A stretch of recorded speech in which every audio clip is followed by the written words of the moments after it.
are at Lundy Lake near Little Aspen, and over to the right is an old car.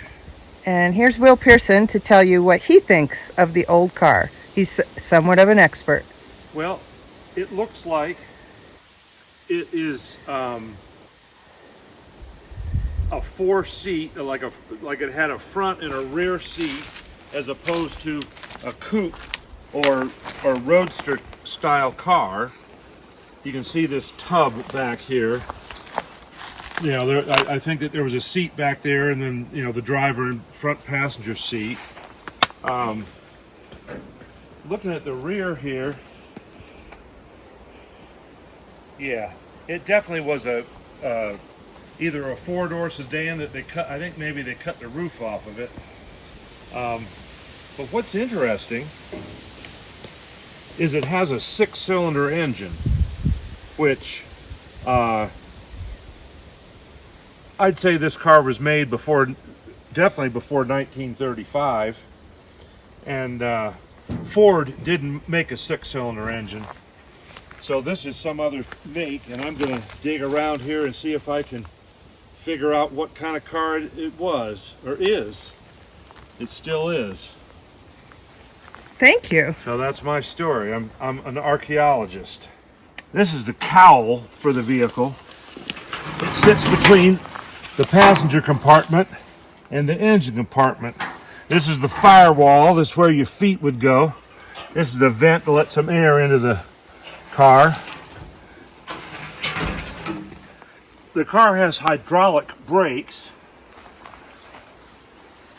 which, well, I know it's not a Model A, but a lot of cars back then had mechanical brakes where a rod would push on the brake. So this is a fancy car. It's got hydraulic brakes. Now here's another clue. This engine is a 6-cylinder flathead engine. It's not an overhead valve. It's a 6-cylinder flathead engine, which was very common in the late 20s or early 30s, which it looks like this car. So that doesn't give a clue, but it's a flathead. So that's something we'll put down as the criteria and see if we can figure something else out.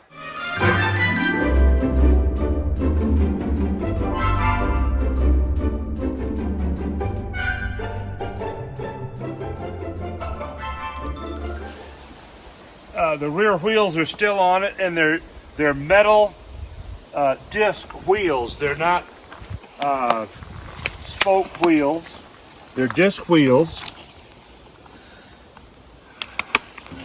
And it doesn't have a hubcap that says anything on it, but they're disc wheels. Yeah, this is a fancy car.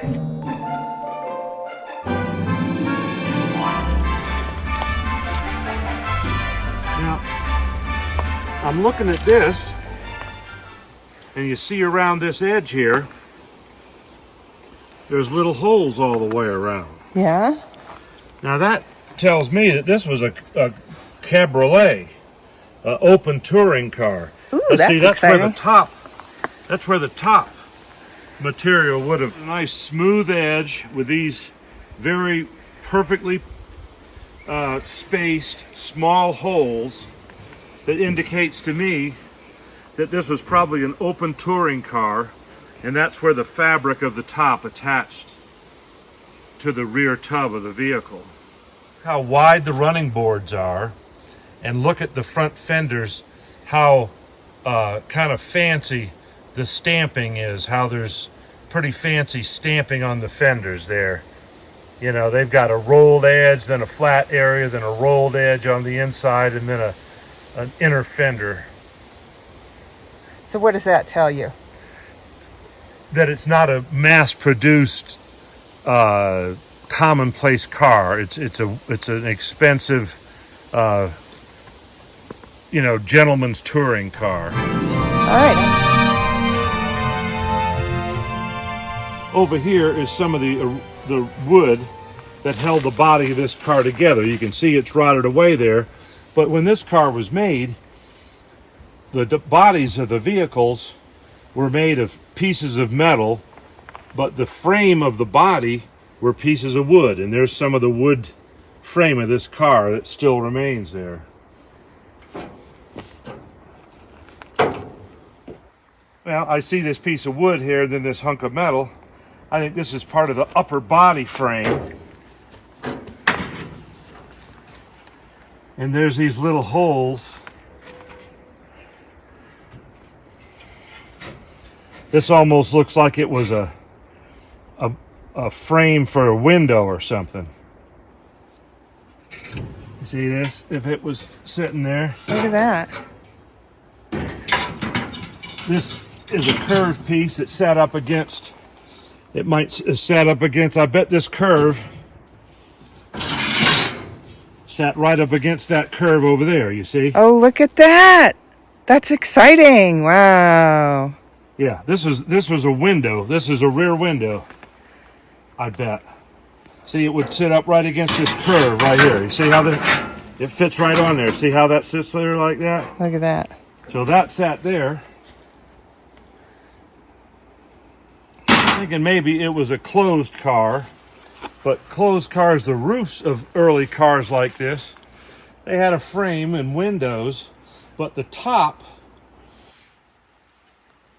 oftentimes had a rubberized material for the top, kind of like, what are those tops? In the 70s, you'd get a car with what were those tops? Not a tonneau top, but you get the damn, like a half top that had soft on it, and of course it would rust out underneath. What were those things called? Oh, I don't A know. landau roof or something like that. Okay. Well, this is a landau, so I think that was a window frame, and that this had a frame up here, and then it had the landau top that attached along here and attached along there. Now, I'm noticing down here, there's some kind of number stamp. Do you see that? I do. Would that be an identifying Well, let's mark? take a picture of that.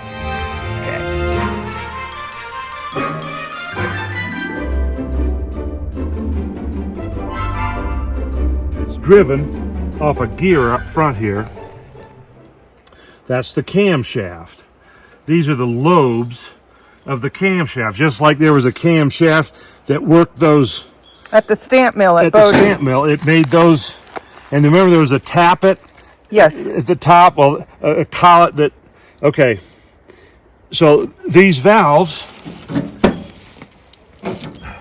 work in a similar manner. This camshaft turns, and the lobe is high on one side and low on the other. So as that shaft turns, this lobe puts pressure. This is the tappet here, puts pressure on that and pushes up.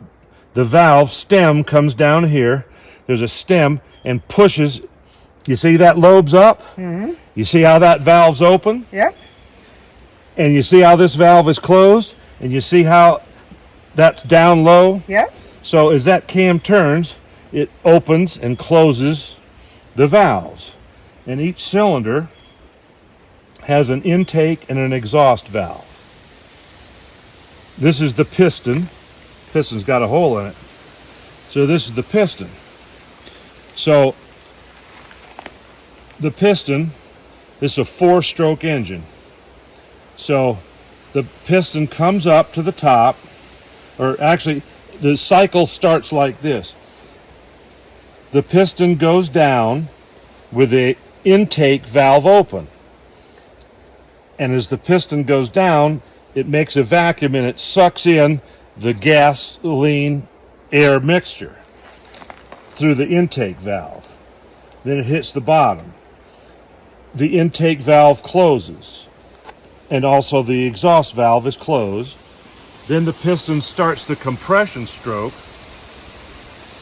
and it comes up, and when it gets at the very top, it's compressed, that fuel air mixture.